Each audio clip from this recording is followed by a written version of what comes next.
Good morning, everybody out there in Wildcat Nation. Welcome to Wildcat Morning with me, Will Worsham, and Keaton the Kid, Garrett, right here with his hot chocolate.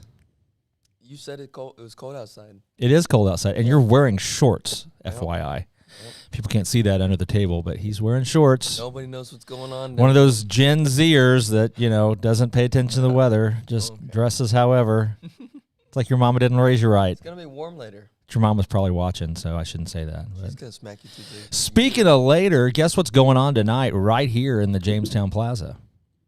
First Friday, 6 o'clock, live music, food trucks, getting the community back together. That is awesome. We've all been hibernating for a while. It's winter now. Yeah, I was using that last night, so I made it taller. That's not how you do that. You need to make it smaller? No, it was just crooked. You're just fiddling with stuff. Okay. That's good. So First Friday, come out here, Jamestown Plaza. Storytime Coffee will be open with some of their stuff, and live music. It'll be fun. So come on out. Music. Bring a lawn chair. I learned that last year. Bring your own lawn chair. Live music. That's nice because that hasn't been around for a while. It hasn't. Except we were doing it here. That's the thing. Everybody's really jazzed about the vaccine and things getting to live life like normal again. We have been doing that the whole time. We kind of got a secret. Some of us never really stopped. Shh, don't tell. It's, as you mentioned when you sat down here before we were in the background, is Good Friday today. So we're going to go to our verse of the day. Of course, we tend to run these things. So we're going to be looking at Luke chapter 23, verse 34. And it says, "And Jesus said, Father, forgive them, for they know not what they do. And they cast lots to divide his garments." So this is Jesus is on the cross at this point in the story, and the soldiers are dividing his garments. So, well, what's the big deal about that? Hey, John Schaefer, thanks for tuning in. Good morning to you too. So here's the thing: you can go Good Friday now, right? Oh yeah. Happy Good Friday. So here's the thing: there are hundreds of prophecies about Jesus, right? And so his garment, normally they would just divide stuff up, the garments, but his was one solid piece of cloth. And so rather than divide it, cut it, they cast lots for it, which actually fulfilled prophecy that had been made about who the Messiah was. But, Good Friday is important. This is so you look at the whole Passion, the whole Easter account, because I don't like saying story. I like saying account because it's a historical, factual account of what happened. Not a fairy tale. It's not a fairy tale. It happened. And so Good Friday is the day that Jesus went on the cross, died, shed his blood, paid the price for our sins so that we could be forgiven. Come on in, Michelle. We're doing our show, but Michelle Baker's working out of the studio for a little bit. Yeah, you're doing great. And so the Good Friday is the day when the penalty was paid, and you think, well, it's horrible. It's a bad day because that's the day Jesus died, but it's the good day because that's the day our sins were paid for. Sunday, Easter, that we celebrate is the proof. That's where Jesus proved that he did the work on Friday. The resurrection of Jesus is the proof that everything he said and everything he did is true. So that's Easter in a nutshell, or an eggshell. I like pistachios, so let's put it in a pistachio shell. Okay, you can put it in a pistachio shell. Pistachio. Yeah, pistachio shell. So there was somebody posted, they were a meme, speaking of Easter, about Memes. how, this doesn't make sense because the Easter bunny is a male and male rabbits don't lay eggs. Get over it, man. Well, rabbits don't lay eggs, irrespective of gender. So there's a bigger problem in that scenario. Rabbits don't lay eggs, period. So it doesn't really bother me, the gender issue there. Hey, I know yesterday was April Fool's, and it's going to sound like this is an April Fool's, but it's not. I'm dead serious. I think Joe Biden might have done something right. Yeah, I know. That's pretty surprising, but we need to get sound effects.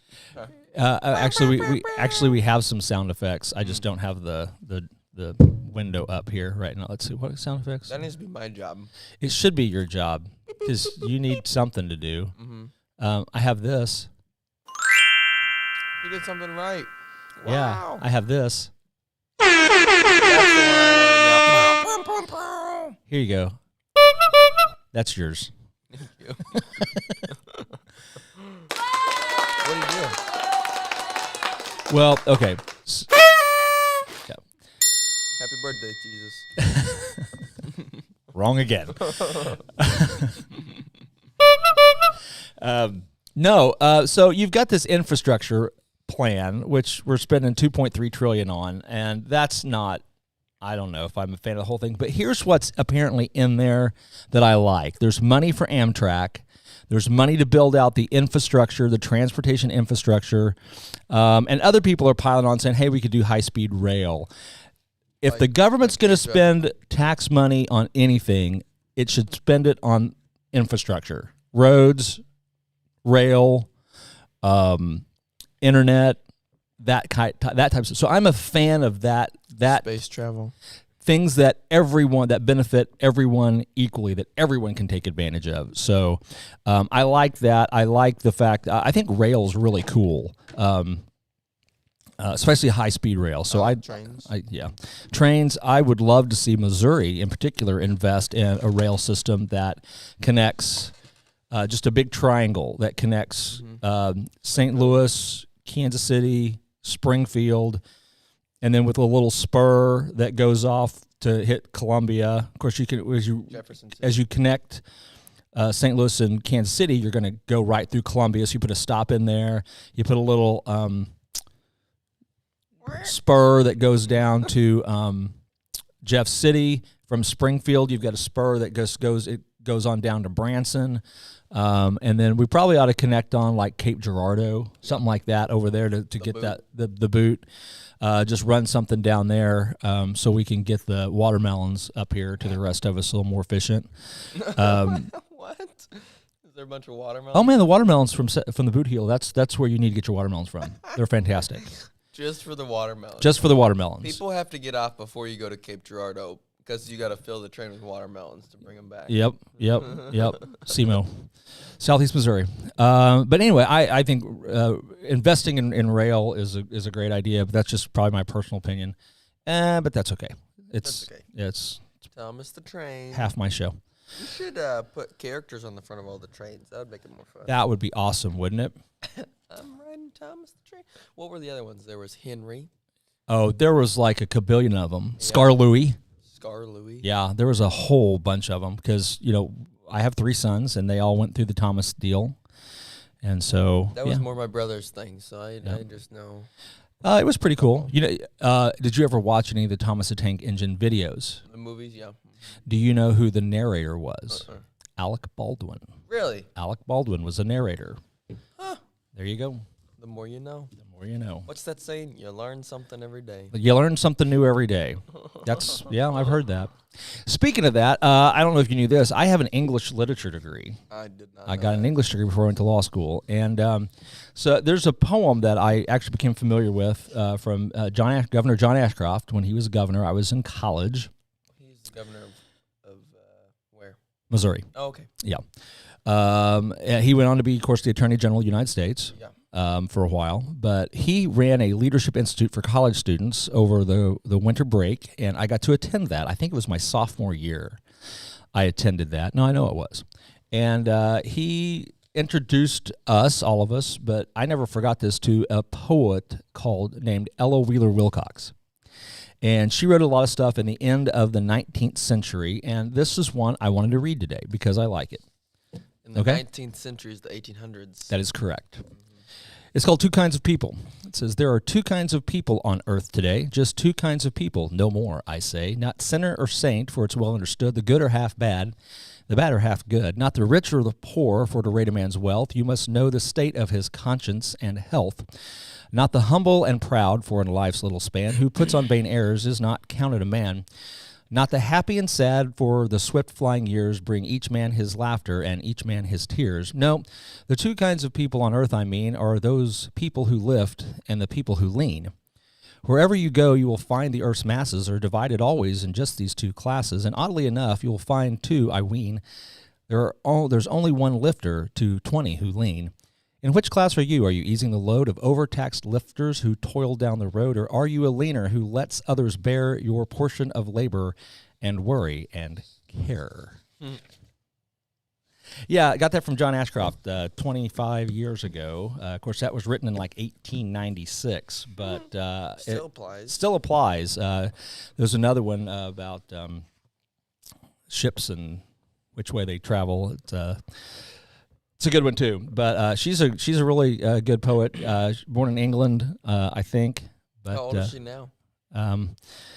I don't think she's still with us. Yeah, I think she passed away a while back. But I got a book or two of her work.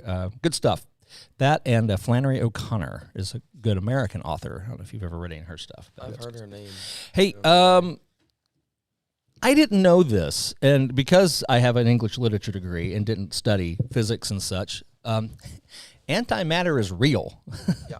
I didn't know that. Apparently, they can gather it too. They can trap it. It's called it's worth like a quintillion a pound or something. Well, and they're studying it. It just came to my attention because of one of my news feeds. They figured out how to slow it down so they can study it better. And I'm like, we figured out how to slow down antimatter. So we studied it. I'm like, antimatter is real? I thought that was a Star Trek thing, but no. And apparently, like, it's raining down on the Earth like all the time. Yeah. From and what? Cosmic matter. It's just cosmic rays have that, but there's antimatter, people. It's falling from the skies right now, today. And it annihilates anything it touches. Everything has a purpose, and everything was created with a purpose. Oh, sure. For a reason. What is that reason? Like, what is that going to teach us or explain to all the sciencey people? Apparently, it's the key to light speed. I learned that from Geordie LaForge on Star Trek. Oh, okay. Yeah. Okay. Yep. There you go. That's what I got. It's time for Keaton's Take of the Week.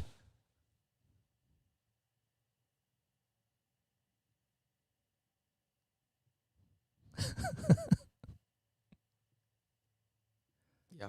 Okay, thanks for participating, everybody. Thanks for watching here on K-ROG. Happy Easter. Be with friends and family. Remember Jesus. Visit the church of your choice. And don't forget the Unique Flower Farmer Outpost. What churches today are doing a Good Friday service? Do you I know Fellowship is because that's my church. I don't know off the top of my head any others, but I do want to talk about. We have a sponsor of our show now. Didn't we already have a sponsor? Well, we have several sponsors because we're sitting here in the Resource Center studio. Yeah. Of course, I love my truck boxes from Sportsman Pickup Covers. Yep. Mm-hmm. Yep. But we have a new sponsor here on the Friday morning show. It is the Unique Flower Farmer Outpost. Gotcha. Yeah, Emma. Rogersville Gym, actually, if you don't know about this, it's in the Apple Center parking lot. It's going to open April 15th. Plants are coming in right now, getting ready for everybody. All your spring plant shopping you can do right here in Rogersville. Support local Rogersville people. Support the community because, why pay sales tax in Springfield when you can pay sales tax in Rogersville? First of all, it's a little cheaper. And it goes to support the infrastructure right here in Rogersville. So shop local, the Unique Flower Farmer, all those spring plants you're wanting to buy. April 15th is the opening date in the Apple Center. Be sure to visit with Emma. And here's the other thing. Emma knows what she's talking about. Lauren was laughing at I think she's laughing at your take of the week. Oh, yeah. It's pretty good. It was pretty good. It was snappy. But you can go, and Emma knows what she's talking about. So she has got a lot of local native plants, so you don't get those invasive species coming in here. That's good. And she can help you pick out what's going to go well. So be sure, April 15th, mark your calendars and visit the Unique Flower Farmer right there in the Apple Center. And you support the Unique Flower Farmer, you're supporting K-ROG. You're helping make this happen too. So it all works together. Shop local. See y'all at First Friday night. Thanks for watching. Morning, whatever this is. Wildcat Morning. Happy Easter. And happy Easter.